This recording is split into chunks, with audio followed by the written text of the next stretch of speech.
नमस्कार साथियों, हमारे YouTube चैनल में आपका स्वागत है। अपनी तैयारी को एक लेवल अप करने के लिए हमारे चैनल को सब्सक्राइब करें, बेल आइकन ज़रूर प्रेस करें। अब देखिए, मध्यकालीन भारत की अगर बात करेंगे तो क्या होता है कि जब हमारे दक्षिण भारत के राजवंश और उत्तर भारत के राजवंश हम पढ़ चुके हैं, तो क्या होता है जब उनका पतन होने लग जाता है तो हम क्या देखते हैं कि अब यहाँ पर विदेशी शक्तियों का आक्रमण शुरू हो जाता है। ठीक है, तो बेसिकली इनका जो ये इन्वेडर्स थे या आक्रमणकारी थे, ये क्यों भारत पर आक्रमण करते हैं, तो इनका जो मुख्य उद्देश्य था वो क्या था, धन दौलत को लूटना था और इस्लाम धर्म का प्रचार प्रसार करना था। तो अब देखिए होता क्या है, उत्तर भारत की अगर बात करेंगे तो यहाँ पर गुर्जर प्रतिहार जो वंश था, ठीक है, उसका पतन होना शुरू हो गया था और जो राजनीतिक अनिश्चितता थी उसका दौर आरंभ हो गया था। तो जब भी आपके पास कोई सॉलिड राजा नहीं है या कोई नियंत्रक नहीं है तो जाहिर सी बात है कि वहाँ पर भारी शक्तियों का आक्रमण होगा ही होगा। ठीक है, तो अब चलिए भारत पर अरबों के आक्रमण की बात करते हैं। तो मोहम्मद बिन कासिम के नेतृत्व में अरबों ने भारत पर पहला सफल आक्रमण किया था। ठीक है, इससे पहले असफल भी हो चुके थे लेकिन सफल पूछा जाता है।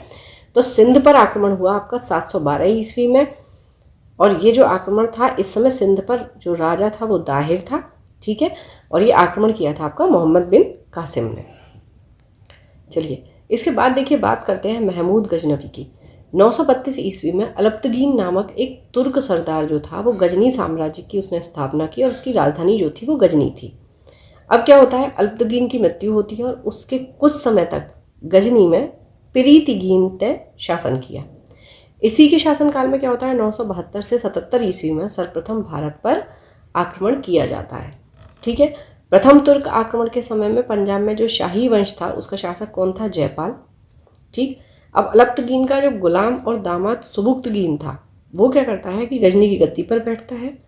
महमूद गजनी सुबुक्तगीन का पुत्र था। ठीक है, अलप्तगीन ने गजनी साम्राज्य की स्थापना की, उसके बाद पिरीतगीन शासन पर बैठा।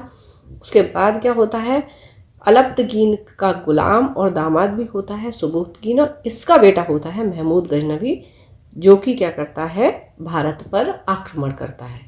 आई थिंक आपको क्रोनोलॉजी समझ में आ गई होगी। तो अब क्या होता है, अपने पिता के काल में महमूद गजनी क्या करता है, खुरासान का शासक बन जाता है। ठीक, 27 वर्ष की अवस्था थी इसकी 998 ईस्वी में, अब ये गद्दी पर बैठ जाता है। जो बगदाद का खलीफा था अल आदिर बिल्लाह, वो क्या करता है, महमूद गजनी के पद को मान्यता प्रदान करते हुए उसे यमीन उद्दौला और यमीन उल बिल्लाह की उपाधि दे देता है। ठीक है, अच्छा देखिए अब खलीफा की बात चल रही है, तो खलीफा कौन हुआ करता था, जो इस्लाम धर्म के प्रवर्तक थे मोहम्मद साहब, उनके जो उत्तराधिकारी होते थे उसको खलीफा कहा जाता है। ठीक है, और ये क्या था फिर बाद में, कि क्या हो गया, धार्मिक राजनीतिक पद बन जाता है। ठीक है, तो इसका जो संचालन करता था वो कौन करता था, इस्लामिक साम्राज्य करता था। ठीक, महमूद गजनी भारत पर कितनी बार आक्रमण करता है, 17 बार, ये कई बार पूछा गया है। महमूद के भारतीय आक्रमण का जो वास्तविक उद्देश्य था तो वो क्या था, धन की प्राप्ति, लूटपाट, आप समझ लीजिए। महमूद गजनी एक मूर्ति भंजक आक्रमणकार थे। मूर्ति भंजक यानी कि मूर्तियों को तोड़ने वाला। ठीक है, ये आपको पता ही है, सोमनाथ के मंदिर पर इसने आक्रमण किया और सोमनाथ के मंदिर को भी इसने नष्ट भ्रष्ट कर दिया था, गुजरात में जो है। महमूद गजनी ने भारत पर प्रथम आक्रमण जो किया वो 1000 ईस्वी में किया तथा पेशावर के कुछ भागों पर अधिकार करके वह अपने देश लौट गया था। फिर क्या होता है, 1001 ईस्वी में शाही राजा जयपाल, इसके विरुद्ध आक्रमण किया था इसने और इसमें जयपाल की पराजय हो गई थी, जो भी हम पंजाब के राजा की बात कर रहे थे। ठीक है, फिर क्या होता है, 1008 में देखिए क्या होता है, नगरकोट के विरुद्ध हमले को मूर्तिवाद के विरुद्ध पहली महत्वपूर्ण जीत बताया जाता है। महमूद गजनी ने थानेसर के चक्र स्वामीन की कांच से निर्मित आदमकद जो प्रतिमा थी उसको गजनी भेजकर रंगभूमि में रखवाया था। ठीक है, अब बात करते हैं महमूद गजनी का जो सबसे चर्चित आक्रमण है वो कब होता है, 1025 में होता है। सोमनाथ मंदिर कहाँ पर है आपका, सौराष्ट्र गुजरात में। इस मंदिर की लूट में उसे करीब 20 लाख दीनार की संपत्ति हाथ लगती है। सोमनाथ की रक्षा में सहायता करने के कारण जो अनहिलवाड़ के शासक थे उस पर महमूद आक्रमण कर देते हैं। ठीक है, जो हमने पढ़ा हुआ था, गुजरात के अनहिलवाड़ जो शासक हुआ करते थे। तो सोमनाथ मंदिर में क्या होता है, लूट जाने के उसके क्रम में महमूद क्या करता है, जाटों ने आक्रमण किया इस पर और कुछ संपत्ति जो थी लूट ली थी। महमूद गजनी का अंतिम भारतीय आक्रमण जो था वो 1027 में होता है। जाटों के विरुद्ध था ये, और महमूद गजनी की मृत्यु 1030 ईस्वी में हो जाती है। अब सुल्तान की उपाधि धारण करने वाला प्रथम शासक जो था वो आपका महमूद गजनी था। इसकी सेना में सेवंद राय एवं तिलक जैसे हिंदू उच्च पदों पर आसीन थे। अलबरूनी, फिरदौसी, उत्तवी और फारूकी ये महमूद गजनी के दरबार में रहते थे। कई बार पूछा गया है कि अलबरूनी किसके दरबार में था, फिरदौसी किसके में था, ये आपको चीज़ें याद रखनी है, ठीक है। अब देखिए सुल्तान की उपाधि का थोड़ा सा समझ लेते हैं कि सुल्तान की जो उपाधि थी वो प्रारंभ किसने की थी, तुर्की शासकों ने, ठीक है। और ये जो सुल्तान की उपाधि इसने धारण की थी ये पहला शासक था, ठीक। और ये सुल्तान की उपाधि से प्राप्त किससे हुई थी, खलीफा से। कहाँ के, बगदाद के। अच्छा, अलबरूनी की एक बहुत फेमस बुक है जो पूछी जाती है, जैसे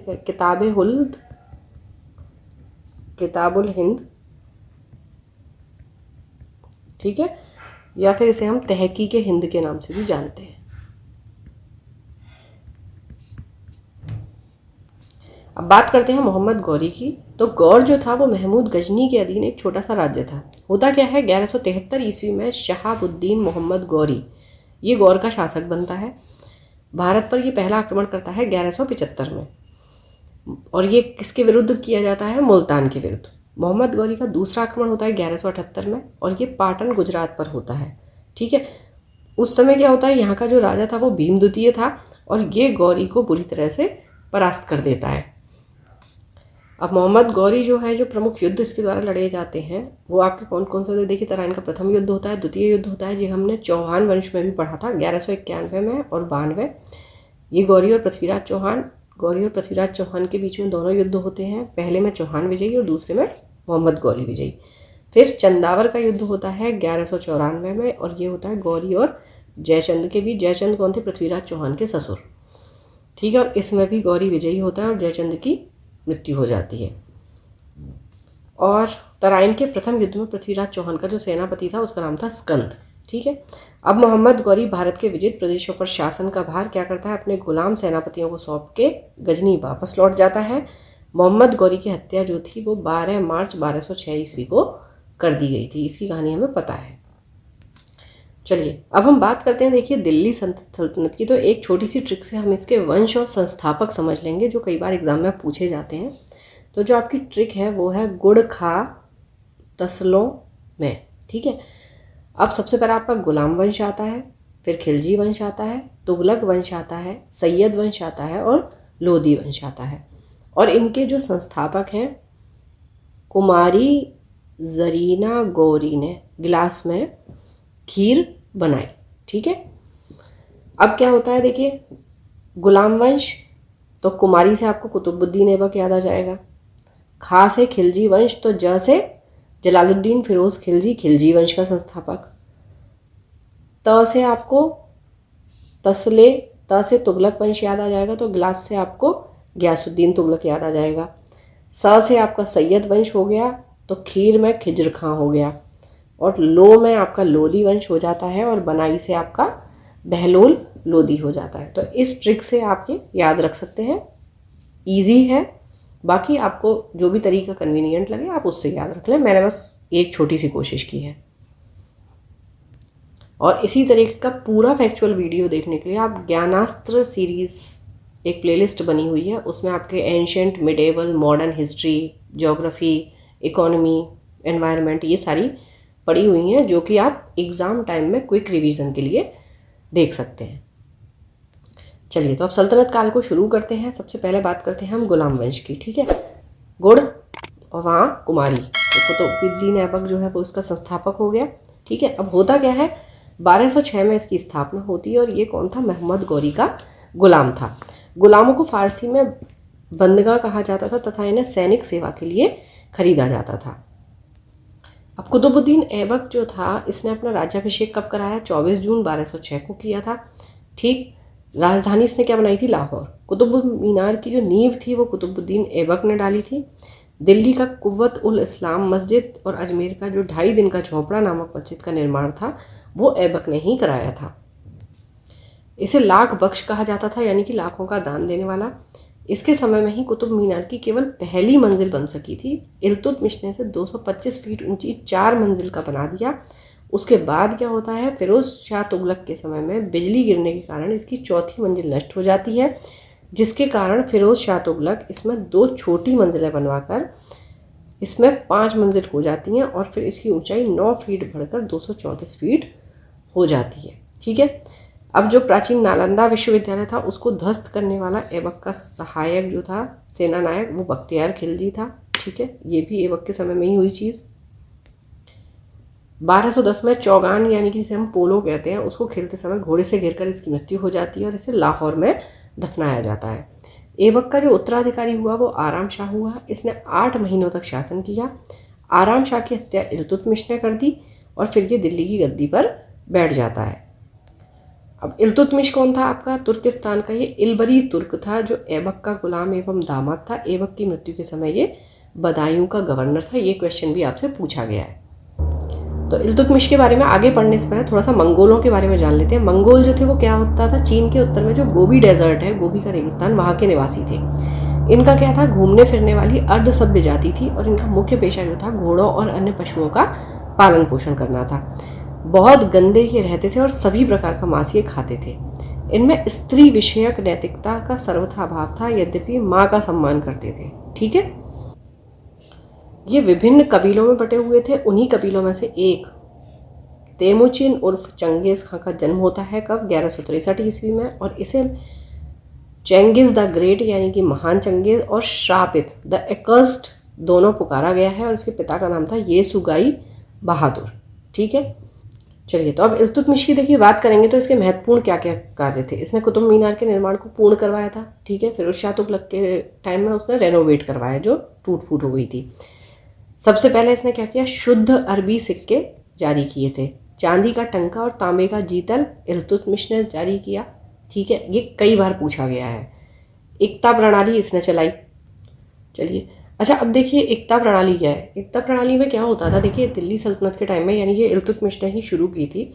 तो इसमें क्या होता था कि जो रेवेन्यू होता था यानी कि राजस्व, तो वो 2 तरीके से होता था। एक तो होगा कि आपका सीधा सुल्तान के पास जाएगा, ठीक है, और एक होगा जो सामंतों के थ्रू जाएगा। ठीक है। तो जो सुल्तान के पास ज़्यादा था सीधे जो रेवेन्यू, उसको तो कहते थे खालिसा। ठीक है। और जो क्षेत्र क्या होता था ये सामंतों के बीच में बांट देते थे, उनको इक्ता कहा जाता था। ठीक है। अब जो यानी कि जो इक्ता आएगा वो सामंतों के थ्रू आएगा। अब सामंत किस तरीके से उसको रेवेन्यू को जनरेट करें, कैसे वो लें, ठीक है, तो वो चीज़ आप सुल्तान के पास जो पहुंचेगी वो सामंतों के पास से पहुंचेगी। तो इन्हीं जो क्षेत्र थे उनको इक्ता कहा जाता था। उसके बाद आपका 40 गुलाम सरदारों का संगठन जो बनाया था तुर्काने चहलगानी, वो इसी ने बनवाया। सर्वप्रथम दिल्ली के अमीरों का जो दमन किया था वो भी आपका इल्तुतमिश ने किया था। और देखिए इल्तुतमिश ने क्या किया, इल्तुतमिश लाहौर से राजधानी को स्थानांतरित करके कहाँ ले आया, दिल्ली। इसने क्या किया, हौज ए सुल्तानी का निर्माण दहली ए कोहना के निकट करवाया। ये पहला ऐसा शासक था जिसने 1229 ईस्वी में बगदाद के खलीफा से सुल्तान पद की वैधानिक स्वीकृति प्राप्त की थी। ठीक है।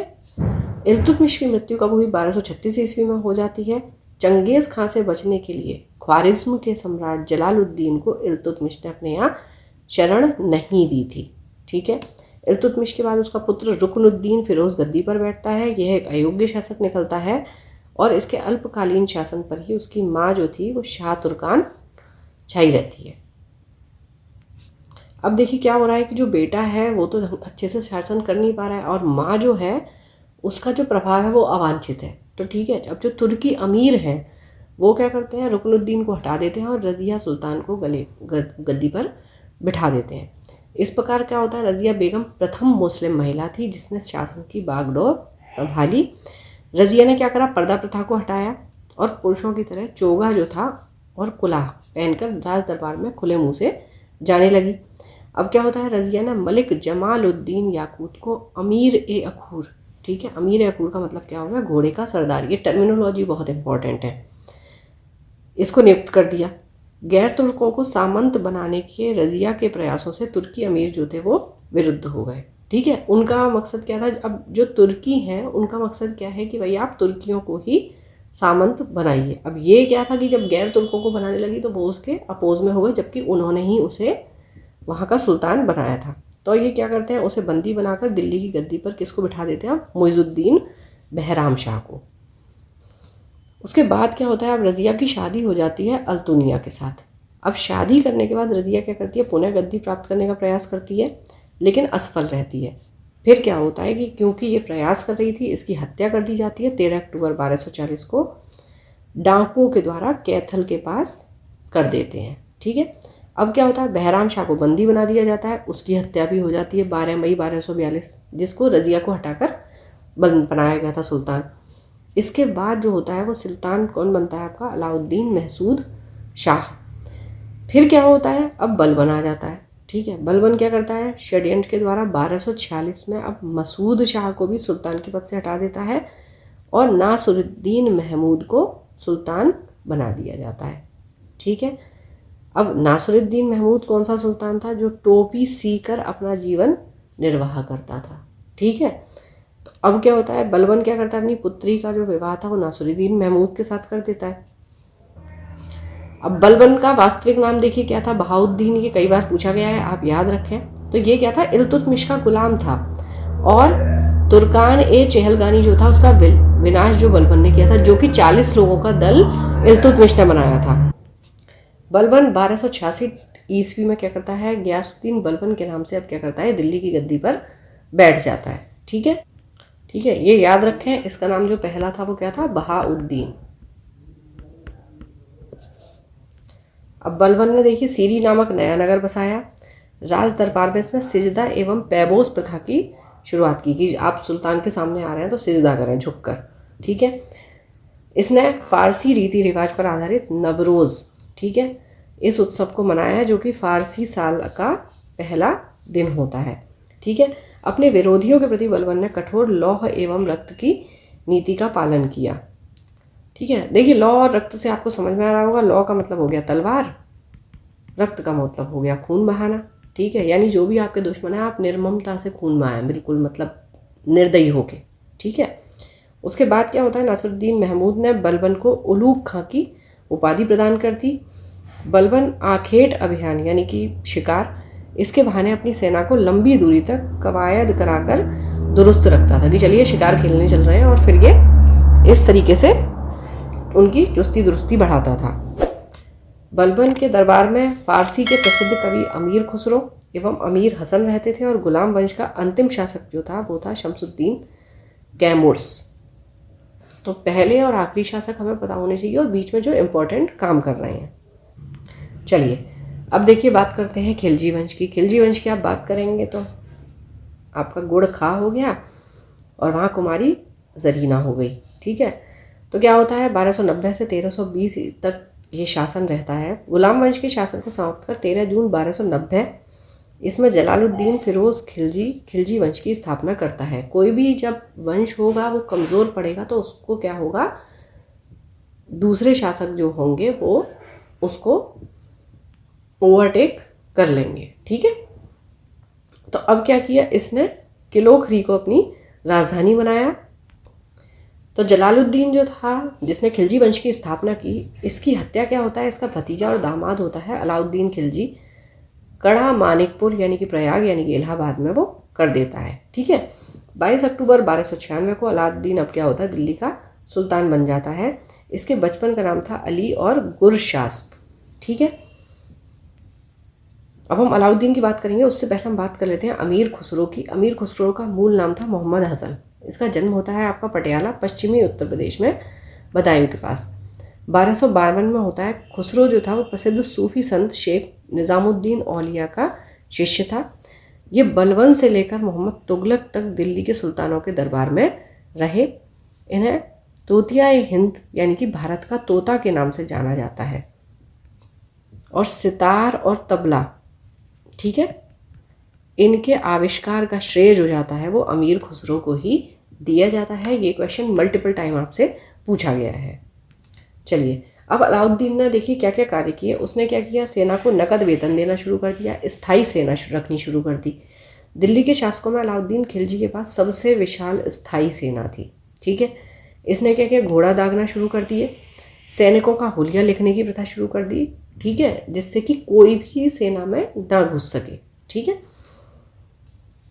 अब क्या होता है, ये भू राजस्व के लिए यानी कि लैंड रेवेन्यू की दर को बढ़ाकर क्या करता है, उपज का 1/2 भाग कर देता है, ठीक।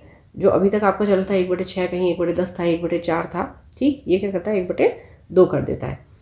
ये क्या करता है, जो लूट का धन था जिसे खम्स कहा जाता था, इसमें सुल्तान का हिस्सा 1/4 भाग हो जाता है।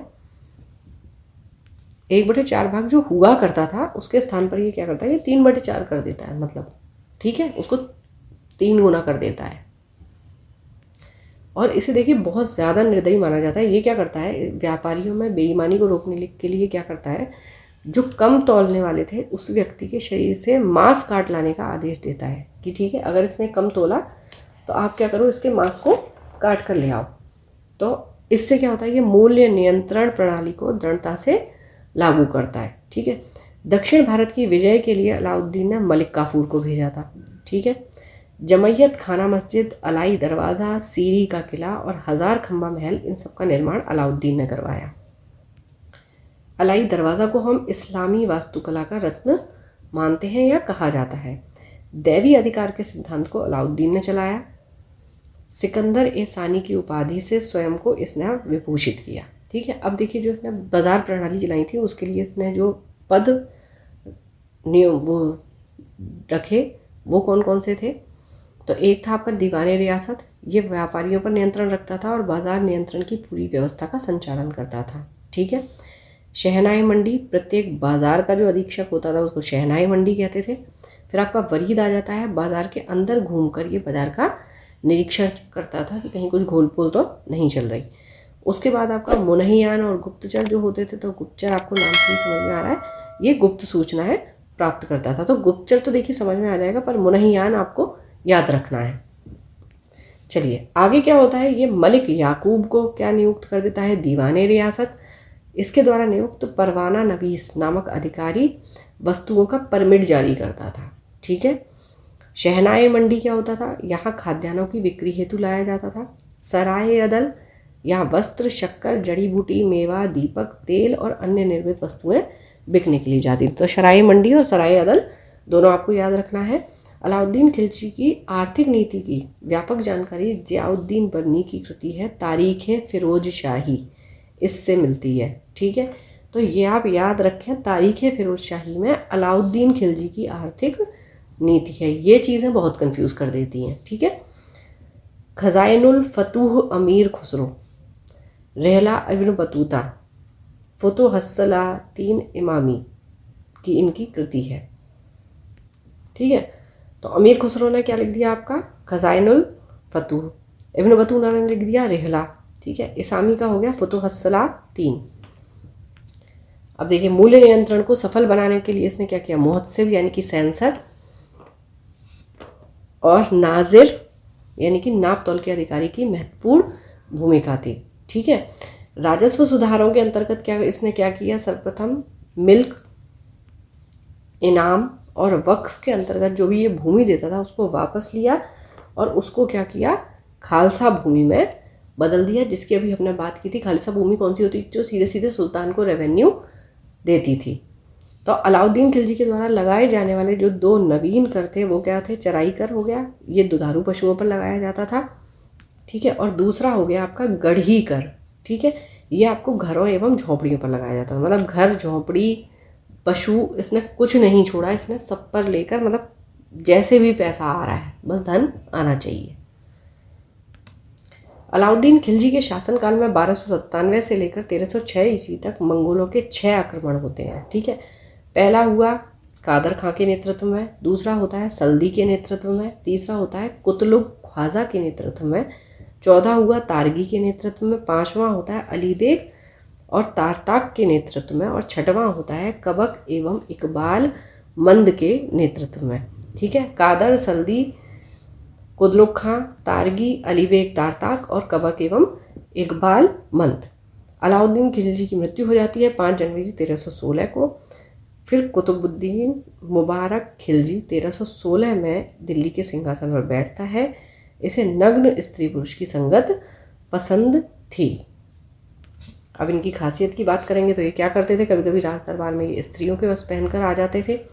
बरनी के अनुसार मुबारक कभी कभी नग्न होकर दरबारियों के बीच दौड़ा करता था। मुबारक खान ने खलीफा की उपाधि धारण की। मुबारक के वजीर खुसरो खान ने 15 अप्रैल 1320 को इसकी हत्या कर दी और स्वयं दिल्ली के सिंहासन पर बैठ गया। खुसरो खान ने पैगंबर के सेनापति की उपाधि धारण कर ली थी। चलिए अब देखिए, बात खुसरो खां की चल रही थी। खुसरो खां को क्या होता है, अब तुगलक वंश की बात करेंगे। तुगलक वंश कैसे आता है कि जो खुसरो खां बन गया था वहाँ का सुल्तान, तो अब क्या होता है, उसको पराजित करके गाजी मलिक या तुगलक गाजी गयासुद्दीन तुगलक, ठीक, इसके नाम से ये 8 सितंबर 1320 को दिल्ली के सिंहासन पर बैठ जाता है। ठीक है, वही हमने देखा कि तुगलक वंश की स्थापना कौन करता है, गयासुद्दीन तुगलक। ये क्या करता है, अलाउद्दीन के समय में लिए गए अमीरों की भूमि को पुनः लौटा देता है।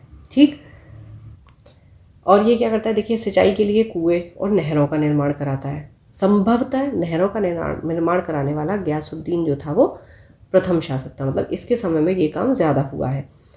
ये क्या करता है, दिल्ली के समीप स्थित पहाड़ियों पर तुगलकाबाद नाम का एक नया नगर स्थापित करता है। रोमन शैली में निर्मित इस नगर में एक दुर्ग का निर्माण भी होता है। इस दुर्ग को 56 कोट के नाम से भी जाना जाता है। तो गयासुद्दीन तुगलक की मृत्यु हो जाती है। बंगाल के अभियान से लौटते समय जूना खान द्वारा निर्मित लकड़ी के महल में दबकर। अब ये जूना खान कौन था, जूना खान को ही हम मोहम्मद बिन तुगलक के नाम से जानते हैं। ये गयासुद्दीन का बेटा था। ठीक है, और फिर क्या होता है, गयासुद्दीन की मृत्यु के बाद ये 1325 में दिल्ली के सिंहासन पर बैठ जाता है। मध्यकालीन सभी सुल्तानों में मोहम्मद तुगलक सर्वाधिक शिक्षित था, विद्वान एवं योग्य था। मोहम्मद बिन तुगलक को अपनी सनक भरी योजनाओं, क्रूर कृत्यों एवं दूसरे के सुख दुख के प्रति उपेक्षा भाव रखने के कारण स्वप्नशील, पागल और रक्त पिपासु यानी कि खून पीने वाला, ठीक है, ये कहा गया है। अब देखिए, अब इसने क्या क्या किया, कृषि के विकास के लिए इसने क्या किया, अमीर ए कोही नामक एक नवीन विभाग की स्थापना की। ठीक है, तो अमीर ए कोही किससे संबंधित है, कृषि विभाग से। इसने अपनी राजधानी दिल्ली से देवगिरी स्थानांतरित की और फिर इसका नाम रख दिया इसने दौलताबाद। बहुत बार ये क्वेश्चन पूछा गया है कि मोहम्मद बिन तुगलक ने दिल्ली से जो राजधानी थी उसे कहाँ शिफ्ट किया था। मोहम्मद बिन तुगलक अपने प्रत्येक मलिक के सम्मान में 2 पोशाक दिया करता था, एक जाड़े में और दूसरा गर्मी में। कहा जाता है कि ये डाक प्रबंधों के द्वारा मोहम्मद बिन तुगलक के लिए ताज़े फल खुरासान से और पीने के लिए गंगाजल मंगवाया जाता था। ठीक है, अब जो इसने सांकेतिक मुद्राएं चलाई उसमें इसने क्या किया कि कांसा फरिश्ता के अनुसार, फिर तांबा बरनी के अनुसार इन धातुओं के सिक्के चलवाए थे। इनका मूल्य क्या होता था, चांदी के रुपए जो होते थे टंका के बराबर होता था। एडवर्ड थॉमस ने मोहम्मद बिन तुगलक को प्रिंस ऑफ मनियर्स की संज्ञा दी। ठीक है, और ये से क्यों दी गई, क्योंकि इसने मुद्राओं को लेकर कई सारे प्रयोग किए, तो इसको धनी राजकुमार या प्रिंस ऑफ मनियर्स की संज्ञा दी गई है। ठीक है, तो देखिए, सांकेतिक मुद्रा का मतलब क्या है, सांकेतिक मुद्रा यानी कि संकेत के तौर पर। जैसे इसने क्या किया, सिक्के कौन से ढाले, पीतल के हो गए, ठीक है, तांबे के हो गए, और इनका जो मूल्य होता था वो किसके बराबर होता था, सोने चांदी के बराबर। ठीक, तो बेसिकली सांकेतिक मुद्रा की बात करेंगे तो उसमें क्या होता है, जो उस पर अंकित मूल्य है, ठीक, वो क्या होगा, उसके वास्तविक मूल्य से ज़्यादा होता है। कैसे आप समझेंगे इसको, जैसे मान लीजिए मैं पीतल की बात करूं या तांबे की बात करूं और अगर इसका कंपैरिजन चांदी से किया जा रहा है, ठीक है, तो अब मान लीजिए इस पर पीतल पे 2 रुपये अंकित है, तो पीतल के जो 2 रुपये हैं, जाहिर सी बात है कि अगर उसका कंपैरिजन चांदी से किया जा रहा है या सोने से किया जा रहा है तो उसका मूल्य 2 रुपये से ज़्यादा ही बैठेगा ना, चांदी या सोने के हिसाब से। तो इसलिए इन मुद्राओं को सांकेतिक मुद्रा कहा जाता है। ठीक है, तो अब इनका प्रयोग किसने, चीन के कुबलई खां और ईरान के गजन खां नामक एक मंगोल शासक ने भी किया था। अब अफ्रीकी मोरक्को यात्री इब्न बतूता, ये लगभग 1333 ईस्वी में भारत आया। सुल्तान ने इसे दिल्ली का काजी नियुक्त किया था। 1342 ईस्वी में सुल्तान ने इसे अपने राजदूत के रूप में चीन भेजा। ठीक है, इब्न बतूता की पुस्तक है रेहला, इसमें मोहम्मद तुगलक के समय में घटनाओं का वर्णन है। ठीक है, तो जो भी आपके यात्री हैं या जो भी रचनाकार हैं उनकी रचनाएं बहुत इंपॉर्टेंट होती हैं। इसने अपनी पुस्तक में विदेशी व्यापारियों के आवागमन, डाक चौकियाँ, डाक व्यवस्था एवं गुप्तचर व्यवस्था के बारे में लिखा है। इसने नगाड़ों की भारी ध्वनि के बीच एक स्त्री को सती होने के दृश्य का भी वर्णन किया है। इसके कथनानुसार सती होने के लिए सुल्तान से अनुमति लेनी पड़ती थी। अब देखिए, मोहम्मद तुगलक की बात करें तो इसके समय में एक जिया नक्शबी पहला व्यक्ति था। इसने संस्कृत कथाओं की एक श्रृंखला का फारसी में अनुवाद किया था। अब इस पुस्तक का नाम इसने क्या रखा? तूतीनामा। ठीक है। इसमें एक तोता एक ऐसी गृहिणी नायिका को कहानी सुनाता है जिसका पति यात्रा पर गया हुआ है। ठीक है। मोहम्मद तुगलक ने जिन प्रभु सूरी नामक जैन साधु को अपने दरबार में बुलाकर सम्मान प्रदान किया था। मोहम्मद बिन तुगलक की मृत्यु कब होती है? आपकी 1351 में हो जाती है। ये सिंध जाते समय थट्टा के निकट गोडाल में मृत्यु को प्राप्त होता है। मोहम्मद बिन तुगलक के शासनकाल में दक्षिण में हरिहर और बुक्का नामक 2 भाई होते हैं। 1336 में स्वतंत्र राज्य विजयनगर की स्थापना करते हैं। ठीक है। महाराष्ट्र में अलाउद्दीन बहमन शाह 1347 ईस्वी में स्वतंत्र बहमनी राज्य की स्थापना करता है। तो ये अब देखिए अलग अलग दक्षिण में जो आपके राज्य हैं वो बन रहे हैं। मोहम्मद बिन तुगलक की मृत्यु पर इतिहासकार बदायूनी लिखता है कि अंततः लोगों को उससे और उससे लोगों से मुक्ति मिल गई। ये आपका कथन कई बार पूछा गया है। मोहम्मद बिन तुगलक शेख अलाउद्दीन का शिष्य था। वह सल्तनत का पहला शासक था जो अजमेर में शेख मोइनुद्दीन चिश्ती की दरगाह और बहराइच में साला मसूद गाजी के मकबरे में गया था। ठीक है। मोहम्मद बिन तुगलक ने बदायूं में मीरन मुल्हीम, दिल्ली में शेख निज़ामुद्दीन औलिया, मुल्तान में शेख रुकनुद्दीन, अजुधन में शेख मुल्तान आदि संतों की कब्र पर मकबरे बनवाए थे। बहुत काम किए थे इसने। फिरोज़ तुगलक का राज्याभिषेक थट्टा के नज़दीक 20 मार्च 1351 को हुआ। पुनः फिरोज़ का राज्याभिषेक दिल्ली में अगस्त 1351 को हुआ। खलीफा द्वारा इसे कासिम अमीर उल मोमिनीन की उपाधि दी गई थी। किसे? फिरोज शाह तुगलक को। अब देख लेते हैं फिरोज शाह ने क्या क्या काम किए। राजस्व व्यवस्था के अंतर्गत फिरोज ने अपने शासनकाल में 24 कष्टदायक करों को समाप्त कर दिया। ठीक है। केवल 4 कर रह जाते हैं। एक तो हो जाता है खराज जो आपका लगान है, खुम्स युद्ध में जो लूट का माल होता है, फिर जजिया कर हो जाता है और जकात। ठीक है। फिर फिरोज तुगलक क्या करता है? ब्राह्मणों पर जजिया कर लागू करने वाला पहला मुसलमान शासक बन जाता है। इससे पहले आपको पता होना चाहिए, ये क्वेश्चन भी आया था कि जजिया कर इनमें से किस पर नहीं लगाया जाता, तो वो ब्राह्मणों पर नहीं लगाया जाता था, लेकिन लगाने वाला फिरोज तुगलक पहला शासक बन जाता है। अब ये क्या करता है? एक नया कर लगाता है जिसको सिंचाई कर भी माना जाता है। ये क्या होता है? उपज का 1/10 भाग हुआ करता था। क्यों लगाता है? अब देखिए, ये इसने निर्माण कराया, 5 बड़ी नहरों का निर्माण कराया। ठीक है। 300 नए नगरों की स्थापना की इसने। अब नए नगर में आपके कौन कौन से आ गए हैं? हिसार आ गया, फिरोज़ाबाद आ गया, फतेहाबाद आ गया, जौनपुर आ गया, फिरोजपुर आ गया। अब इन सारी चीज़ों के लिए पैसा भी चाहिए। इसके शासनकाल में खिजराबाद यानी कि टोपरा एवं मेरठ से अशोक के 2 स्तंभों को लाकर दिल्ली में स्थापित किया गया।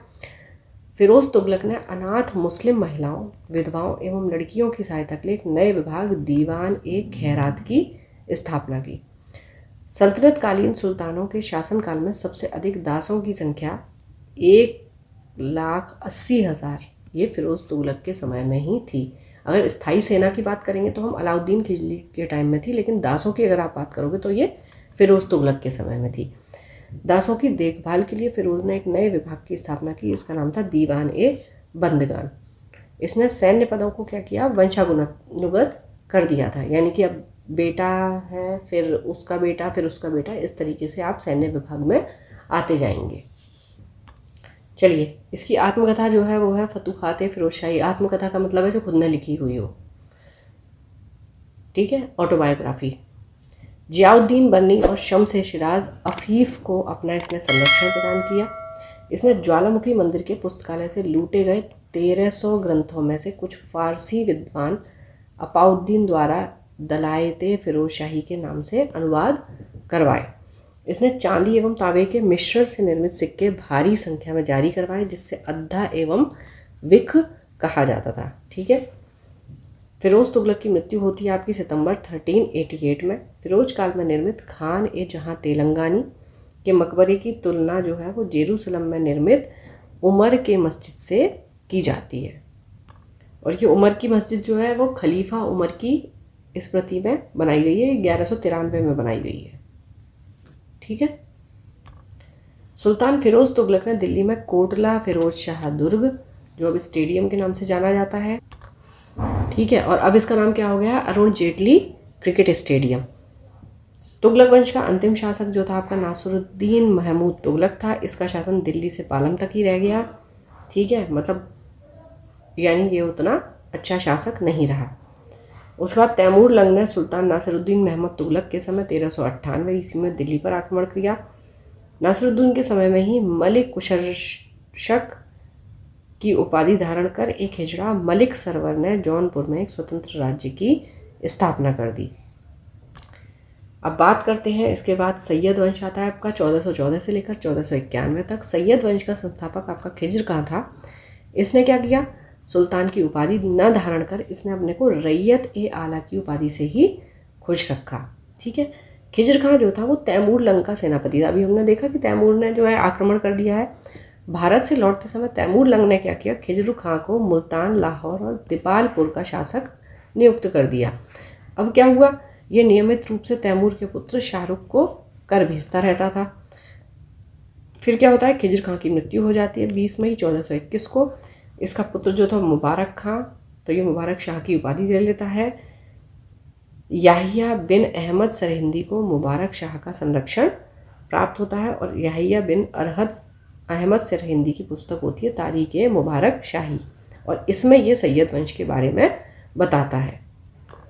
अब यमुना के किनारे मुबारकाबाद की बात करेंगे तो ये इसकी स्थापना मुबारक शाह ने ही की थी। सैयद वंश का अंतिम जो सुल्तान था वो था अलाउद्दीन आलम शाह, और सैयद वंश का शासन करीब 37 वर्षों तक रहा। अभी हमने देखा था 14 से लेकर 1451 तक।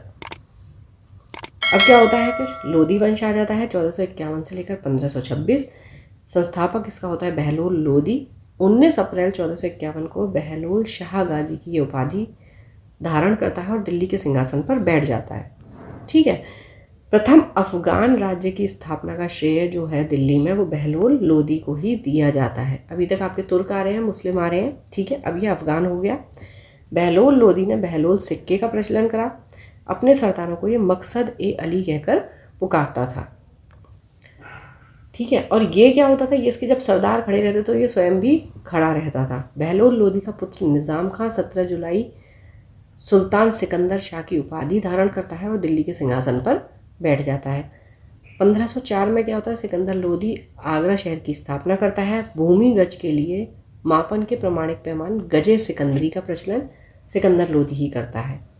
गुलरुखी शीर्षक से ये फारसी कविताएं लिखने वाला सुल्तान सिकंदर लोधी था, ठीक है। और इसका ये शीर्षक कई बार पूछा गया है कि गुलरुखी नाम से कौन कविताएं लिखा करता था, ठीक है। अब ये क्या करता है, आगरा को अपनी नई राजधानी बना लेता है। इसके आदेश पर संस्कृत के एक आयुर्वेद ग्रंथ का फारसी में फरहंगे सिकंदरी के नाम से अनुवाद होता है।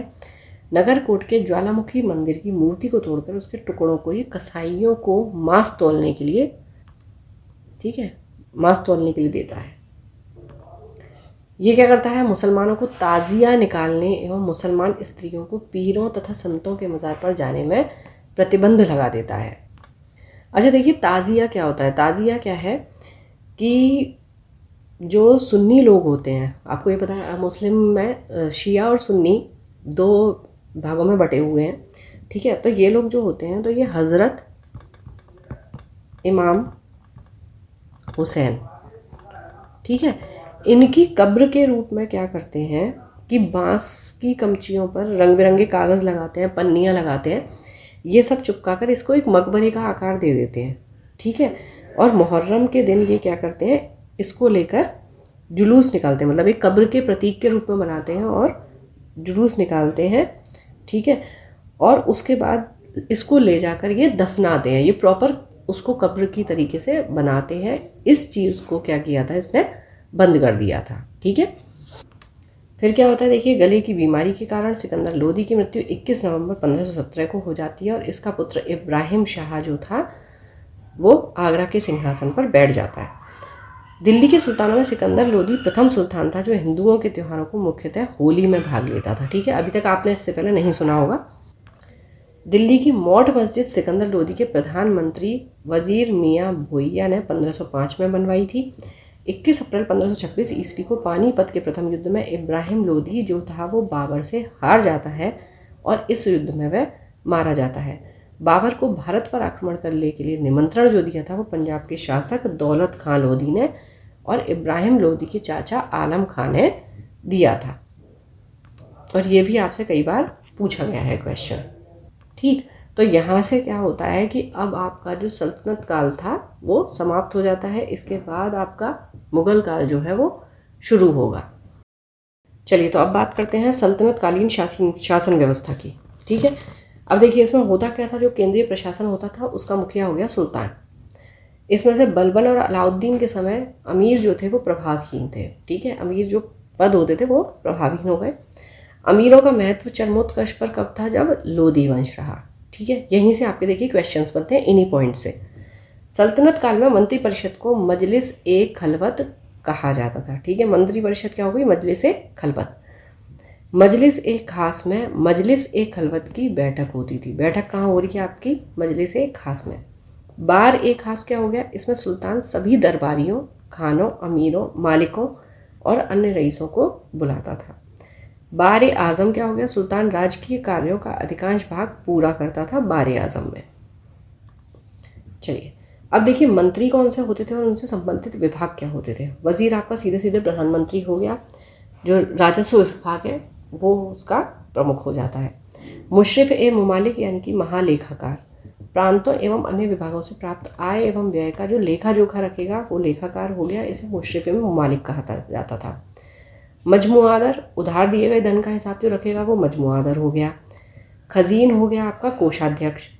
आरिज ए मुबालिक हो गया जो दीवान ए अर्ज या सैन्य विभाग का जो प्रमुख हो गया वो आर्ज ए मुबालिक हो गया। सद्र उस सुदूर, ठीक है, वो हो गया आपका धर्म विभाग या दान विभाग का प्रमुख। ठीक है, काजी उल कज़ात, ये हो गया सुल्तान के बाद जो न्याय का सर्वोच्च अधिकारी होगा वो काजी उल। तो काजी से आप याद रख सकते हैं, काजी को देखिए कितना मानते हैं, तो वहाँ से आप याद रख सकते हैं न्याय का सर्वोच्च अधिकारी सुल्तान के बाद। ठीक है, सुदूर आप देखिए ऐसे याद रख सकते हैं, दान से लोग वैसे ही दूर दूर रहते हैं तो सद्र सुदूर आपका दान से संबंधित हो गया, धर्म से संबंधित हो गया। वरीद ए मुमालिक गुप्तचर विभाग का प्रमुख अधिकारी हो गया। ठीक है, अच्छा ये केवल मैं आपको याद करने के ट्रिक बता रही हूँ। ठीक है, कि आप इस तरीके से चीज़ें याद कर सकते हैं। वैसे आपको जो कन्वीनियंट हो आप उस मैटर को उस तरीके से करें। वकील ए दर सुल्तान की व्यक्तिगत सेवाओं की देखभाल करेगा। दीवान ए खैरात जो है वो आपका दान विभाग है। ठीक है, तो दान विभाग का जो प्रमुख है वो सद्र उस सुदूर है और जो दान विभाग है वो दीवान ए खैरात है। दास विभाग हो गया दीवान ए बंदगान, ये हमने अभी देख लिया था। दीवान ए इस्तेहाक हो जाता है आपका पेंशन विभाग। अब देखिए कुछ विभाग हैं और वो किसके द्वारा बनाए गए हैं ये भी देख लेते हैं। दीवान ए मुस्तकात जो था ये वित्त विभाग था। ठीक है, फाइनेंस डिपार्टमेंट, ये बनाया था अलाउद्दीन खिलजी ने। दीवान ए कोही जो बना कृषि विभाग, ये मोहम्मद बिन तुगलक ने बनाया। दीवान ए अर्ज सैन्य विभाग, ये बलबन ने बनाया। अब बंदगान ले लीजिए, खैरात ले लीजिए, इस्तेहाक ले लीजिए, सारे आपके फिरोज शाह तुगलक ने बनाए हैं। ठीक है, बंदगान जो दास के लिए होता था, ये दान के लिए होता था। ठीक है, ये आपका पेंशन के लिए होता था। सल्तनत काल में दीवान रियासत धार्मिक मामलों, पवित्र स्थानों एवं योग्य विद्वानों और धर्मपरायण लोगों को वजीफा देता था और इसका जो अध्यक्ष होता था वो प्रमुख सदर होता था। ठीक है, जो साधारणतः प्रधान काजी होता था और ये न्याय विभाग का भी अध्यक्ष होता था। जो प्रधान काजी होगा वो न्याय विभाग का भी अध्यक्ष होगा। अभी हमने देखा था सुल्तान के बाद। ठीक है, आगे आपका दीवान इंशा नामक विभाग जो था वो राज्य के पत्राचार से संबंधित होता था। ठीक है, पत्रों का आदान प्रदान जो होता था। साम्राज्य के विभिन्न भागों में चल रही गतिविधियों की पूर्ण जानकारी के लिए दूतों की नियुक्ति की जाती थी और ये दूत जो थे वो वरीद कहे जाते थे। ठीक है, शासक के सबसे ज़्यादा विश्वास पात्र लोग ही मुख्यतः वरीद के पद पर नियुक्त किए जाते थे। लोक निर्माण विभाग की स्थापना फिरोज तुगलक ने की थी। यह विभाग नहरों तथा सार्वजनिक भवनों का निर्माण करता था। ठीक है, बेसिकली क्या हो गया आपका PWD, पब्लिक वर्क्स डिपार्टमेंट। देखिए सल्तनत जो होती थी वो अनेक प्रांतों में बटा हुआ रहता था। इसे हम एकता कहते थे या सूबा कहते थे। यह भी हमने देख लिया जो सामंतों को दिया जाता था। ठीक है, यहाँ का शासन नायब या वली या मुफ्ती के द्वारा होता था। एकताओं को शिकों यानी कि जिलों में विभाजित किया गया था, जहाँ का प्रमुख अधिकारी होता था शिकदार। शिकों से शिकदार हो गया, ये एक सैन्य अधिकारी होता था। अब देखिए राजस्व कर व्यवस्था जो हो गई वो कैसे कैसे होती थी। उश्र जो हो गया वो मुसलमानों से लिए जाने वाला भूमि कर हो गया। खराज जो हो गया वो गैर मुसलमानों से लिए जाने वाला भूमि कर हो गया, यानी कि लैंड रेवेन्यू। ज़कात मुसलमानों पर जो धार्मिक कर लगाया जाता था, और ये क्या होता था, संपत्ति का 40वां हिस्सा 40%। ठीक है। जजिया कर हो गया जो गैर मुसलमानों पर धार्मिक कर लगाया जाने लगा। ठीक है।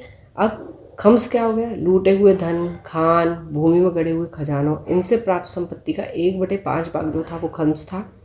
इस पर क्या होता था, सुल्तान का अधिकार होता था, और शेष जो 4/5 भाग होता था उस पर सैनिकों तथा खजाने को प्राप्त करने वाले व्यक्ति का अधिकार होता था। यानी कि जो कहीं से भूमि में गड़ा हुआ है, कोई ले आया, तो 4/5 भाग उसका अधिकार होगा। लेकिन फिरोज तुगलक को छोड़कर अन्य सभी शासकों ने क्या किया था, 4/5 हिस्सा स्वयं अपने लिए रखा। ठीक। सुल्तान सिकंदर लोदी ने गड़े हुए खजानों में से कोई हिस्सा नहीं लिया था। ये चीज़ याद रखने की है आपको। ठीक है। अब जो शिके हो गए, शिके यानी कि डिस्ट्रिक्ट, जो जिलों की बात चल रही थी वो क्या हो गया, फिर परगनों में विभाजित हो गए थे। आमिल परगने का मुख्य अधिकारी होता था, और मुशरिफ जो था वो लगान को निश्चित करने वाला अधिकारी होता था। ठीक है। एक शहर या 100 गांव के शासन की देखरेख किसके हाथ में होती थी, अमीर सदा नामक अधिकारी। प्रशासन की सबसे छोटी इकाई अगर हम देखेंगे तो वो ग्राम थी। ग्राम में सबसे अधिक प्रभावशाली जो लोग होते थे, यानी कि छोटे जमींदार, उनको खुद कहते थे, और मुकदम जो होता था वो मुखिया होता था। ठीक है। ग्राम का एक पटवारी होता था, बेसिकली जो इन्हें लेखपाल के नाम से भी जानते हैं। सुल्तान की स्थायी सेना को खास खेल के नाम से जाना जाता था। चलो अब मंगोल सेना के वर्गीकरण की देखिए बात करेंगे तो दशमलव प्रणाली को सल्तनत कालीन सैन्य व्यवस्था का आधार बनाया गया। ठीक है। कैसे, 10 अश्वराही हुए तो 1 सरे खेल हो गया, 10 सरे खेल हो गए तो 1 सिपह सालार हो गया, 10 सिपह सालार को मिलाकर 1 अमीर हो गया, 10 अमीर को मिलाकर 1 मलिक होता है, और 10 मलिक को मिलाकर 1 खान होता है। तो यानी कि सबसे ऊंचा आपका खान हो गया, फिर आपका मलिक आता है, फिर अमीर आता है, फिर सिपह सालार हो गया, और फिर सरे खेल, और सबसे लास्ट में आपके अश्वरोही। सल्तनत काल में बारूद की सहायता से गोला फेंकने वाली मशीन को मंगलीक तथा अर्राद कहा जाता था। अलाउद्दीन खिलजी ने एकता प्रथा को समाप्त कर दिया था। ठीक है। एकता प्रथा की दोबारा शुरुआत जो की थी वो फिरोज तुगलक ने की थी। अब ये आप मुझे कमेंट बॉक्स में बताएंगे कि एकता प्रथा की सबसे पहले जो शुरुआत की थी वो किसने की थी। सल्तनत काल में अच्छी नस्ल के घोड़े तुर्की, अरब एवं रूस से मंगाए जाते थे। हाथी मुख्यतः बंगाल से मंगाए जाते थे।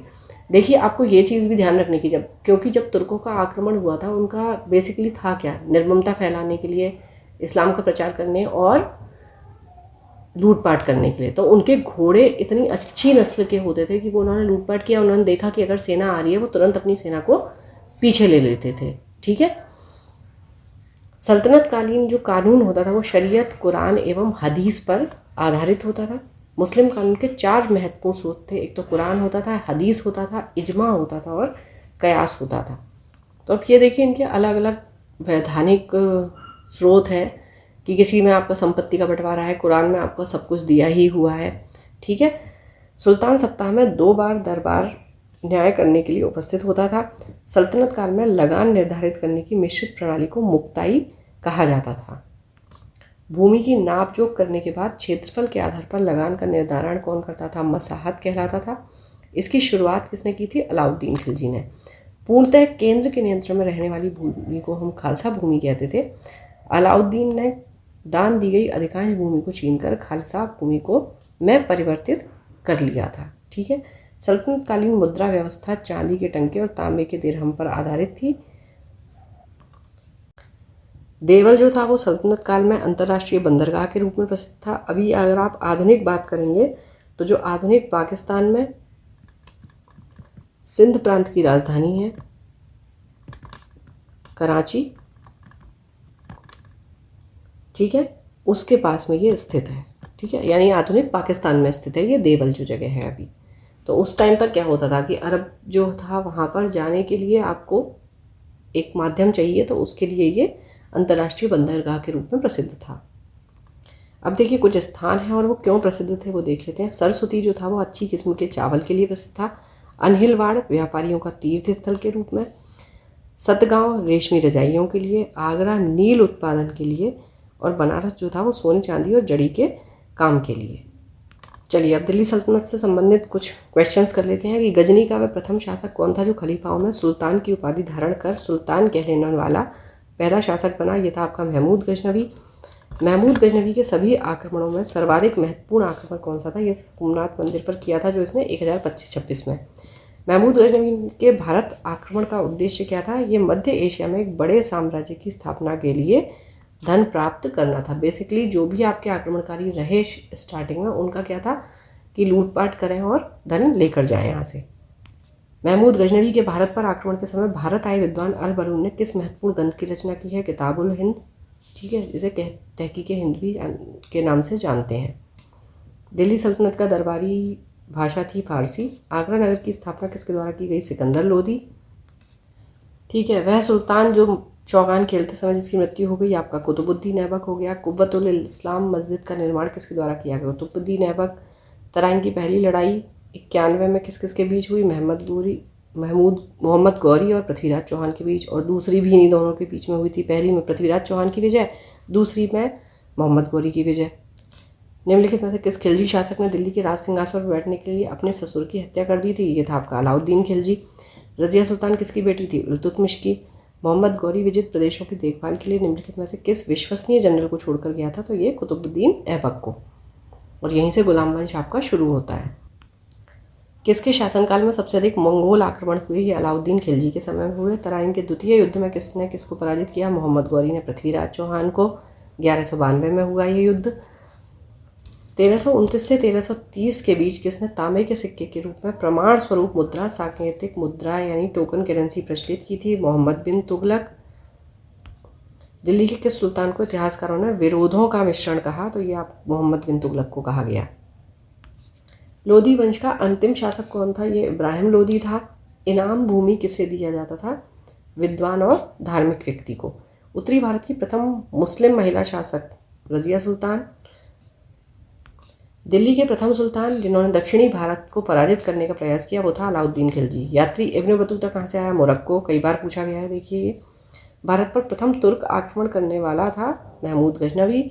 निम्नलिखित में से कौन अपने को बुद्ध शिकन या मूर्ति भंजक कहता था? ये गजनवी था। महमूद गजनवी ने देखिए कौन कौन सी उपाधि धारण की थी? यमीन उद्दौला और अमीन उल मिल्लत, दोनों साम्राज्य का दाहिना हाथ और मुसलमानों का संरक्षक, दोनों धारण की थी। महमूद गजनवी ने भारत में प्रथम आक्रमण किस राज्य के विरुद्ध किया था? ये हिंदू शाही या ब्राह्मण शाही राज्य, ठीक है। हिंदू शाही राज्य की राजधानी क्या थी आपकी? उदबानपुर कह लीजिए, ओहिंद कह लीजिए या वह हिंद कह लीजिए। इन तीनों में से कुछ भी आ जाए तो आपका आंसर होगा वो। महमूद गजनवी का भारत में अंतिम आक्रमण किसके विरुद्ध हुआ? जाट के विरुद्ध। हिंदू शाही राज्य का कौन सा शासक तुर्कों से बार बार पराजित होने के कारण ग्लानिवश आत्मदाह कर लिया था? ये जयपाल ने किया था। महमूद गजनवी के आक्रमण के परिणाम स्वरूप कौन सा शहर फारसी संस्कृति का केंद्र बन गया? ये लाहौर था। निम्नलिखित में से किसने ढोल की तेज आवाज़ के साथ एक महिला का अपने पति की चिता के साथ स्वतः को जला देने के दृश्यों का भयानक चित्रण किया है? यह आपका इब्न बतूता ने किया है। भारत में मुस्लिम राज का संस्थापक माना जाता है मोहम्मद गौरी को। किसने इक्तदारी प्रथा चलाई? इल्तुतमिश ने। लाख वश के नाम से किसे जाना जाता था? कुतुबुद्दीन ऐबक। 13वीं सदी में सेना का सर्वोच्च अधिकारी होता था खान। भारत में गुलाम वंश का संस्थापक कौन था? कुतुबुद्दीन ऐबक। कुतुब मीनार के कार्य को किसने पूरा किया? इल्तुतमिश ने पूरा किया था, और फिर जब उस पर बिजली गिर गई थी तो उसके बाद उसको रेनोवेट करवाया था फिरोज शाह तुगलक ने। निम्नलिखित में से दिल्ली का पहला तुगलक सुल्तान गयासुद्दीन तुगलक, इसी ने स्थापना की। पंजाब के हिंदू शाही राजवंश को किसने स्थापित किया? कल्लर ने। वह रोमन सम्राट अगस्टस की भांति सावधान था कि वह दूसरों की तरह शक्तिशाली न लगे, दूसरों के स्तर से अधिक न लगे। यह संदर्भ किसका है? ये बहलोल लोदी। अल बरूनी किसके शासनकाल में इतिहासकार था? ये महमूद गजनवी के। निज़ामुद्दीन औलिया की देखिए बात करेंगे। सूफी संत थे। मलिक काफूर को 1000 दीनारी कहा जाता है। ये माना जाता है कि इसको अलाउद्दीन खिलजी ने 1000 दीनार देकर खरीदा था, ठीक है। उसके बाद अलाउद्दीन खिलजी की बात करेंगे तो नियंत्रित दाम व राशन की शुरुआत इसी ने की थी। जलाउद्दीन खिलजी की बात करेंगे तो दास राजवंश को उखाड़ फेंका था इसने, ठीक है। तो ये आपका हो जाता है 2413। कौन सा शासक दास या गुलाम राजवंश से संबंधित है? इल्तुतमिश हो गया आपका। दक्षिण अफ्रीकी यात्री इब्न बतूता किसके शासनकाल में आया? मोहम्मद बिन तुगलक के। महमूद गजनवी ने भारत पर 17 बार आक्रमण किया। किसने अपने आप को खलीफा घोषित किया? यह था मुबारक शाह खिलजी। लोधी वंश का संस्थापक बहलोल लोधी। भारतीय इतिहास के में बाजार नियमों मूल्य नियंत्रण पद्धति की शुरुआत अलाउद्दीन खिलजी ने की। राज्य संबंधों में उलेमा के दखल का विरोध अलाउद्दीन खिलजी ने किया। अलबरूनी द्वारा रचित किताब उल हिंद या तारीख उल हिंद में किन विषयों की समीक्षा की गई है? तो इसमें भारतीय गणित है, खगोल विज्ञान दर्शन है, भारतीय इतिहास भूगोल है, सारे विषय हैं। अलबरूनी का पूरा नाम है अबू रेहान मोहम्मद। अलबरूनी के अनुसार अंत्यज यानी कि चतुर्वर्ण के नीचे का वर्ग में शामिल थे धोबी, मोची, जादूगर, डालिया व ढाल बनाने वाले, नाविक, मछुआरा, व्याघ्र, जुलाहा, ये सारे के सारे। ठीक है। 11वीं सदी में भारत का दर्पण किसे कहा जाता है? किताबुल हिंद को। अलबरूनी द्वारा रचित वह हिंद का युद्ध निम्नलिखित में से किसके बीच लड़ा गया? महमूद गजनवी और आनंद पाल के बीच में। दिल्ली सल्तनत का प्रथम सुल्तान जिसने स्थायी सेना रखी थी अलाउद्दीन खिलजी। अलाउद्दीन खिलजी के लिए आपको बताना है सही कथन कौन से हैं। तो अलाउद्दीन खिलजी ने अनाज के दाम नियत किए थे, बिल्कुल ठीक है। अलाउद्दीन खिलजी पहला सुल्तान था जिसने सैनिकों को नकद वेतन दिया, बिल्कुल ठीक है। अलाउद्दीन खिलजी के शासनकाल में किसानों द्वारा दिए गए कुल राजस्व का अंश फसल के आधे तक बढ़ा दिया गया था, ये भी बिल्कुल ठीक है। तो सारे कथन सही हैं। निम्नलिखित सुल्तानों में से किसने तैमूरी शासक मिर्जा शाहरुख के अधिराज्य में आना स्वीकार किया था? तो वो था आपका खिज्र खान। गुल्लुखी उपनाम से कविताएं कौन लिखता था? आपका सिकंदर लोधी। कौन सा कथन रजिया सुल्तान के संबंध में असत्य है? इल्तुतमिश ने वंशानुगत राजतंत्र स्थापित करने की कोशिश की और पुत्रों की अयोग्यता के कारण रजिया को उत्तराधिकारी मनोनीत किया, ठीक है। 1236 में जनता के सक्रिय सहयोग से रजिया सुल्तान दिल्ली की सुल्तान बनी, ठीक है। उसने हबशी सरदार मलिक याकूत को नायब ममलिक के पद पर नियुक्त किया था, ये भी ठीक है। रजिया ने सर्वप्रथम तुर्क सामंत वर्ग की शक्ति को सुदृढ़ता प्रदान की और गैर तुर्की शासक वर्ग को शक्तिहीन बना दिया था, ये गलत है, ठीक है। ये तुर्कों को सामंत बनाने के उसमें थी, लेकिन ऐसा नहीं है कि गैर तुर्क शासक को शक्तिहीन बना दिया था। निम्न में से कौन सा कथन बलबन के संबंध में असत्य है? उसने 40 दल की चहलगानी की स्थापना की, सही है। कानून एवं व्यवस्था की बहाली के लिए उसने लौह रक्त की नीति अपनाई, बिल्कुल ठीक है। उसने केंद्रीय सैन्य विभाग दीवाने अर्ज की स्थापना की, ये भी ठीक है। तो गलत कोई सा भी नहीं है। दिल्ली पर शासन करने वाले निम्न वंशों का सही कालानुक्रम क्या है? तो गुड़खा तसले में है, तो पहला गुलाम वंश हो गया, फिर खिलजी वंश हो गया, फिर आपका तसला हो गया, तुगलक, फिर सैयद हो गया, फिर लोधी हो गया। तो 1 2 5 4 3। मोहम्मद गौरी के आक्रमणों का निम्न में से कौन सा परिणाम नहीं हुआ? तो ये पंजाब से लेकर बंगाल तक फिर से उत्तरी भारत एक केंद्रीय सत्ता के अधीन हो गया था, ये चीज़ नहीं हुई थी। बाकी भू राजस्व से प्राप्त आर्थिक साधन अप्रत्यक्ष रूप से शासक के हाथों में केंद्रित हो गया, ठीक है। उत्तरी भारत में एक नगरीय क्रांति का सूत्रपात हुआ, ये भी ठीक है। ये ऑप्शन है नहीं। चलिए, तुर्क देखिए राजपूतों को क्यों पराजित कर पाए? उनके समाज का पृथकतावादी एवं अनुदार होना, ठीक है। तो जाहिर सी बात है कि आपस में ही फूट थी, असमानता पर आधारित जाति व्यवस्था थी और विज्ञान एवं प्रौद्योगिकी की अवनति थी, ठीक है। भारतीयों को भी शांति एवं हिंसा की नीति ये उस समय पे नहीं थी, ठीक है। तो आपके ऑप्शन 1 2 3 हो जाएंगे। गुलाम वंश के आरंभिक शासकों का निम्न में से कौन सा कालानुक्रम सही है? तो सबसे पहले देखिए कुतुबुद्दीन आता है, फिर आराम शाह आता है, फिर इल्तुतमिश होता है, फिर रजिया सुल्तान होती है। तो 1 4 2 3। अलाई दरवाज़ा किसका मुख्य द्वार है? तो ये कुतुब मीनार का है। चलिए, हिंदुओं द्वारा जो भूमि कर दिया जाता था उसको खराज कहते थे। फिर उसके बाद युद्ध की लूट में जो राज्य का भाग था वो खम्स कहलाता था। मुस्लिमों द्वारा दिया जाने वाला भूमि कर जो होता था उसे उश्र कहते थे और मुस्लिमों पर लगने वाला जो धार्मिक कर होता था उसे ज़कात कहते थे। तो आपका 2 1 3 4 सही हो जाता है। इब्राहिम लोदी के बारे में क्या सत्य नहीं है? क्रूर एवं निरंकुश शासक था, ठीक है। अफगान अमीरों की खिलाफत करता था, खिलाफत थी, ठीक है। महान निर्माता एवं कला का पुजारी था, ये ठीक नहीं है। दौलत खान है, काबुल के शासक बाबर को इब्राहिम लोदी को हराने के लिए बुलाया था, ये बिल्कुल ठीक है। और इब्राहिम लोदी का जो चाचा था आलम खां, उसने भी बुलाया था, ठीक है। चलिए, अमीर खुसरो के संबंध में कौन सा कथन सत्य है? तो वे सूफी संत शेख निज़ामुद्दीन औलिया के शिष्य थे, ठीक है। वे जलालुद्दीन फिरोज़ खिलजी के दरबारी कवि थे, ठीक है। भारतीय वाद्य यंत्र वीणा एवं ईरानी वाद्य यंत्र तंबूरा के मिश्रण से इन्होंने सितार का आविष्कार किया, बिल्कुल ठीक है। उन्होंने ख्याल गायकी का आविष्कार किया, तो सारे कथन सही हैं। निम्न में से किसका आक्रमण भारत पर किया गया? द्वितीय तुर्क का आक्रमण था, ये मोहम्मद गौरी का था। मोहम्मद गौरी किस वंश का था? ये शंसबनी वंश का था। मोहम्मद गौरी को किस अन्य नाम से जाना जाता है? तो इनमें से कोई भी नहीं है। मोहम्मद गौरी ने 1175 ईस्वी में भारत पर पहला आक्रमण किस राज्य के खिलाफ किया था? ये था मुल्तान, करमाथी शासक। बाद का पहला शासक कौन था जिसने मोहम्मद गौरी को पराजित किया? ये था भीम द्वितीय। मोहम्मद गौरी एवं पृथ्वीराज चौहान के बीच विवाद के में मूल क्या था? भटिंडा, ताबर हिंदा। मोहम्मद गौरी का सर्वाधिक महत्वपूर्ण भारतीय आक्रमण जो था वो तराइन का द्वितीय युद्ध था। मोहम्मद गौरी एवं कन्नौज के राजा जयचंद्र के मध्य जो 1194 में हुआ वो था चंदावर का युद्ध। मोहम्मद गौरी का अंतिम आक्रमण किसके विरुद्ध हुआ? पंजाब के खोखर के विरुद्ध। तराइन का द्वितीय युद्ध ऐसा निर्णायक युद्ध समझना चाहिए जिसने भारत पर मुसलमानों की आधारभूत सफलता निश्चित कर दी। बाद में होने वाले आक्रमण इसके परिणाम मात्र थे, ये किसने कहा है? V.A. स्मिथ ने। मोहम्मद गौरी के किस सेनापति ने बिहार विजय, बंगाल विजय एवं असम पर आक्रमण किया था? ये था इख्तियार मोहम्मद बिन बख्तियार खिलजी। ठीक है, और इसने क्या किया था? एक इम्पॉर्टेंट चीज़ वो आप मुझे कमेंट बॉक्स में बताएंगे। भारत में मुस्लिम राज्य का संस्थापक मोहम्मद गौरी को माना जाता है, परंतु भारत में स्वतंत्र मुस्लिम राज्य का संस्थापक कुतुबुद्दीन ऐबक को माना जाता है। अलाउद्दीन खिलजी के आक्रमण के समय देवगिरी का शासक था रामचंद्र देव। जब उसने राजत्व प्राप्त किया तो वह शरीयत के नियमों और आदेशों से पूर्णतया स्वतंत्र था। बर्नी ने किसके लिए कहा है? अलाउद्दीन खिलजी के लिए। सल्तनत काल में भू राजस्व का सर्वोत्तम ग्रामीण अधिकारी होता था चौधरी।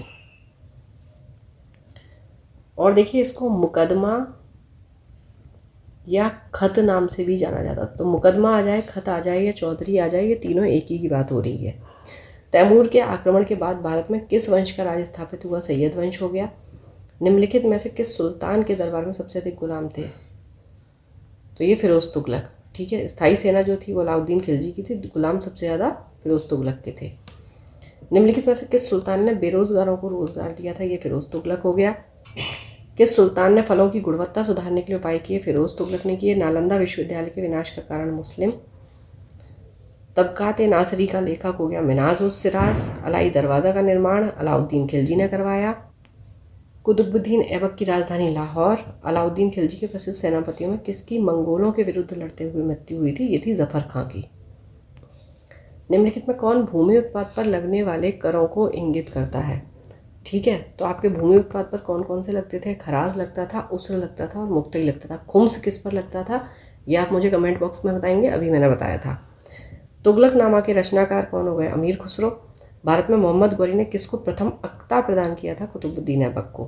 किस सुल्तान के काल में खालिसा भूमि अधिक पैमाने पर विकसित हुई? अलाउद्दीन खिलजी। ठीक है, क्योंकि इसने क्या किया था? बढ़ा दिया था जो रेवेन्यू था उसको। सल्तनत काल के सिक्के टंका, शशगनी, जीतल किन धातुओं के बने थे? चांदी, तांबा।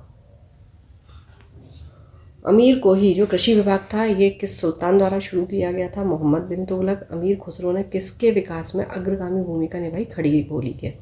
तैमूर लंग ने किसके शासनकाल में भारत पर आक्रमण किया? नसीरुद्दीन महमूद तुगलक। सल्तनत काल की दो प्रमुख मुद्राओं का पता निम्नलिखित कूट से करें। कौन कौन सी आपकी मुद्राएं थी? एक थी आपकी जीतल और एक थी आपकी टंका। भारत में पोलो खेल का प्रचलन किसने किया? तुर्कों ने। और किसकी मृत्यु हुई थी चौगान खेलते हुए? वो आप कमेंट बॉक्स में बताएं। किसने एक तरफ संस्कृत मुद्रा लेख के साथ चांदी के सिक्के निर्गत किए थे? महमूद गजनवी। अलाउद्दीन खिलजी निम्न सेनाध्यक्षों में से कौन सा तुगलक वंश का प्रथम सुल्तान बना? गाजी मलिक। जवाबित क्या थे? राज्य कानून। निम्न में से किस राजवंश के अंतर्गत विचारत का चरमोत्कर्ष हुआ? तो ये तुगलक। अलाउद्दीन के दक्षिणी अभियान धन प्राप्ति के अभियान थे। वह दक्षिणी राज्यों को कब्जे में करना चाहता था। देखिए, कब्जे में तो वो नहीं करना चाहता था, इनका मुख्य जो उद्देश्य था वो धन प्राप्ति ही थी। ठीक है, तो आपका ए सही होता है, आर गलत हो जाता है। चलिए, ज़ियाउद्दीन बर्नी की हो जाती है आपकी तारीख़ फ़िरोज़ शाही। हसन निज़ामी का है ताजुल मासीर। मिनहाज उस सिराज, तबकात नासरी। याहिया बिन अरहम सरहिंदी की है तारीख़ मुबारक शाही। तो आपका 4, 3, 2, 1। ठीक है, तो ऑप्शन ए हो जाता है। तौल की सबसे छोटी इकाई कौन सी? रत्ती। ये कहाँ से आई है? रत्तिका संस्कृत शब्द से। प्रसिद्ध कवि अमीर खुसरो अलाउद्दीन खिलजी के दरबार में। किसने सल्तनत काल में प्रचलित डाक व्यवस्था का विस्तृत विवरण दिया? इब्न बतूता ने। तैमूर लंग ने किस वर्ष भारत पर आक्रमण किया? 1398 ईस्वी में। दिल्ली के किस मुगल शासक के निधन पर इतिहासकार बदायूं ने कह दिया कि राजा को अपनी प्रजा से और प्रजा को राजा से मुक्ति मिल गई है? ये था मोहम्मद बिन तुगलक। दिल्ली के सुल्तान बलबन का पूरा नाम था गियासुद्दीन बलबन। और अगर इसके वास्तविक नाम की बात करेंगे तो वो था बहाउद्दीन। तो कंफ्यूज मत होइएगा, जो पूरा नाम था वो था गयासुद्दीन बलबन, ठीक है, और वास्तविक नाम जो था वो था बहाउद्दीन, ठीक है। कौन सा सुल्तान नया धर्म चलाना चाहता था किंतु उलेमाओं ने विरोध कर दिया? ये था अलाउद्दीन खिलजी। दिल्ली में कौन सा ऐतिहासिक स्मारक भारतीय तथा फारसी वास्तुकला शैली का उदाहरण है? हुमायूं का मकबरा। दिल्ली का सुल्तान जो दान दक्षिणा के बारे में काफ़ी ध्यान रखता था और इसके लिए विभाग दीवान ए खैरात स्थापित किया था, यह था फिरोज शाह तुगलक। किस वाद्य यंत्र को हिंदू मुसलमान गान वाद्यों का सर्वश्रेष्ठ मिश्रण माना गया है? तो ये हो गया आपका सितार। किसने बनाया? अमीर खुसरो। नई फारसी काव्य शैली सबक ए हिंदी अथवा हिंदुस्तानी शैली के जन्मदाता कौन थे? आपके अमीर खुसरो। अनुकूल परिस्थितियां मौजूद होने के बावजूद गुलाम वंश के शासक भारत अपने साम्राज्य का विस्तार नहीं कर पाए, इसका मुख्य कारण क्या था? मंगोल आक्रमण का भय। किसे सिकंदर सानी या द्वितीय सिकंदर की उपाधि धारण की? ये थे अलाउद्दीन खिलजी। सिक्कों पर खलीफा का नायब खुदवाने वाला प्रथम सुल्तान फिरोज शाह तुगलक। सैयद उस सलातीन की उपाधि किसने धारण की? फिरोज शाह तुगलक ने। किसे कुरान ख्वा या कुरान का पाठ करने वाला कहा जाता था? कुतुबुद्दीन ऐबक। किस सल्तनत कालीन शासक को मिन्हाज ने हातिम ताई द्वितीय की संज्ञा दी थी? ये था कुतुबुद्दीन ऐबक। 2.5 का झोपड़ा मस्जिद अजमेर का निर्माण कुतुबुद्दीन ऐबक ने कराया। कौन अपने आप को ईश्वर का अभिशाप कहता था? ये था आपका चंगेज़ खां। किसे बगदाद के खलीफा ने मंशूर यानी कि स्वीकृति प्रत मानाभिषेक पत्र प्रदान किया था? ये इल्तुतमिश को किया था। दिल्ली सल्तनत का पहला सुल्तान जिसने दोआब के आर्थिक महत्व को समझा था? इल्तुतमिश। दिल्ली की राजगद्दी पर अफगान शासकों के शासन का निम्नलिखित में से कौन सा कालानुक्रम सही है? ये आपका हो गया बहलोल लोदी, फिर सिकंदर शाह, फिर इब्राहिम लोदी। दिल्ली सल्तनत के तुगलक राजवंश का अंतिम शासक था आपका नासिरुद्दीन महमूद। चलिए, ये जो सुल्तान थे इनके संदर्भ में कौन सा सही है?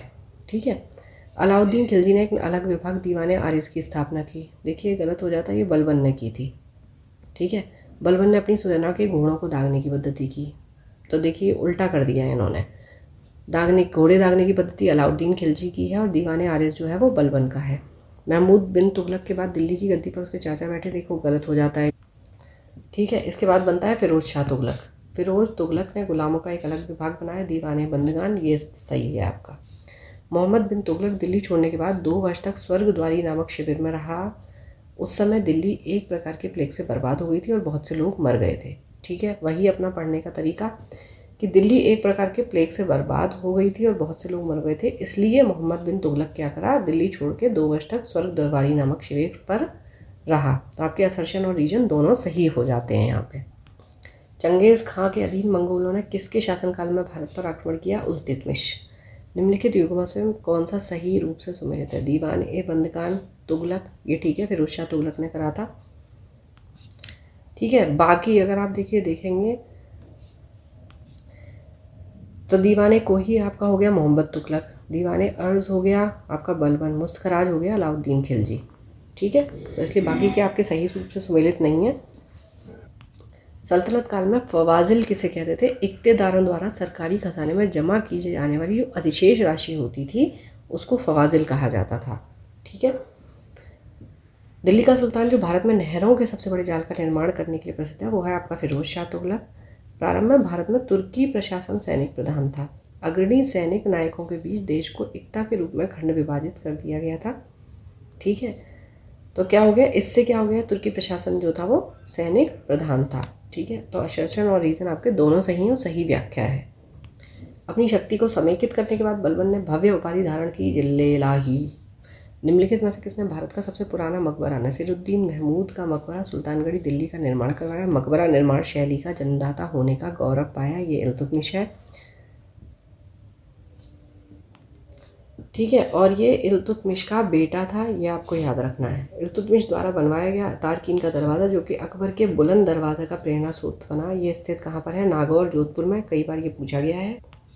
तुर्कान ए चहलगानी की स्थापना किसने की? इल्तुतमिश ने। कौन दरबार में बलबन का सर्वप्रमुख प्रतिद्वंदी था? इमामुद्दीन रेहान लेकिन में से 40 दल का पूर्णतः सफाया किसने कर दिया? बलबन ने, ठीक है। इल्तुतमिश ने बनाया और बलबन ने ख़त्म कर दिया। किसने काल में लखनौती जो थी बंगाल की राजधानी में तुगरिल खां का विद्रोह और दमन हुआ? ये बलबन के टाइम में। बलबन के वित्त विभाग दीवान वजारत से अलग कर एक पृथक संस्था के रूप में सैन्य विभाग की स्थापना दीवान अर्ज की थी, जिसका उद्देश्य क्या था? आंतरिक विद्रोहों का दमन और मंगोल आक्रमणों को रोकना। दोनों सही है। तो यहाँ आपका दिल्ली सल्तनत समाप्त होता है। Thank you for watching, keep learning, stay with me.